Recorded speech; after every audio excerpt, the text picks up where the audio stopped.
Alors qu'est-ce que la virilité physique? Eh bien c'est simple, hein, c'est des critères qui justement là pour le fait pourraient être, on va dire, pour la chasse, pour la défense, pour se battre, pour défendre. Donc ça va être la taille. Voilà, plus vous êtes grand, plus vous indiquez des facteurs de virilité. Donc c'est simple, hein, c'est voilà, 1m90 est plus viril que 1m70. À titre perso, je suis petit, je fais 1m70. Donc je peux pas miser sur ma taille, je peux rien y faire. Par contre, ensuite, vous avez la carrure, la musculature, le fait d'avoir une mâchoire carrée. La mâchoire carrée, vous ne pouvez pas y faire grand chose non plus. Cependant, carrure et musculature, là, vous pouvez travailler. Il n'y a aucune raison que vous soyez, si vous faites. Alors, moi, j'aurais pu me dire, bon, je fais 1m70, et bah, c'est comme ça, je vais ressembler à une brindille.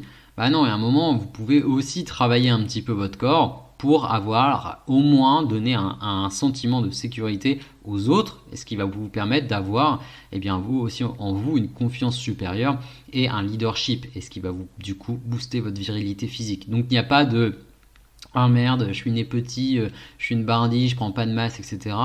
Vous pouvez toujours le travailler si vous avez vraiment envie de le travailler. Après, posez-vous la question si vous avez vraiment envie de le faire.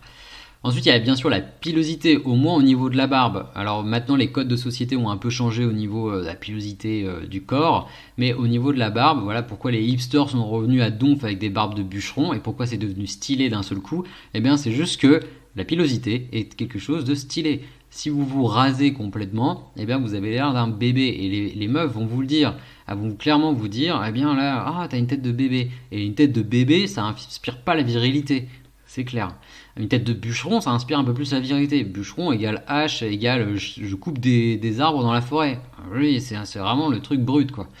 Ensuite, il y a également sur la virilité physique la démonstration de force. Elle peut se faire sur plein de choses. Vous êtes sportif de haut niveau, bon, ça c'est pas pour tout le monde. Vous avez, il y a des démonstrations de force qui peuvent se faire un peu de manière smart. Le fait que vous fassiez, je sais pas, un bras de fer avec quelqu'un, bon, c'est pas hyper smart, mais c'est quand même concours de force. Il y a par exemple le fait, alors moi ça m'est arrivé plusieurs fois, des moments où alors quand on est un mec, ça nous arrive normalement cette situation-là, où vous avez votre copine qui vous demande de la porter. De la porter quand vous êtes chez vous par exemple, de la porter, de la jeter sur le lit. Je vous en dis pas plus, vous avez compris. Mais vous voyez, ce type de moment, si vous n'êtes pas capable de de porter votre copine, de la soulever, de la porter, eh bien, franchement, les gars, allez, sérieux, ça veut dire que vous n'êtes même pas capable de porter votre corps vous-même. Donc, bon, allez faire un peu de push-up, de pompe, et faites-en une trentaine. Le lendemain, vous en faites 30, et puis ensuite, vous augmentez la charge, quoi.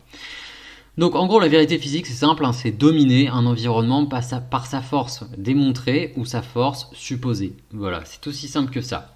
Pour moi, c'est le niveau 1 de la virilité. Ensuite, on a un autre niveau qui est pour moi hyper important et aujourd'hui sur lequel vous avez vraiment un atout à avoir, c'est la virilité intellectuelle.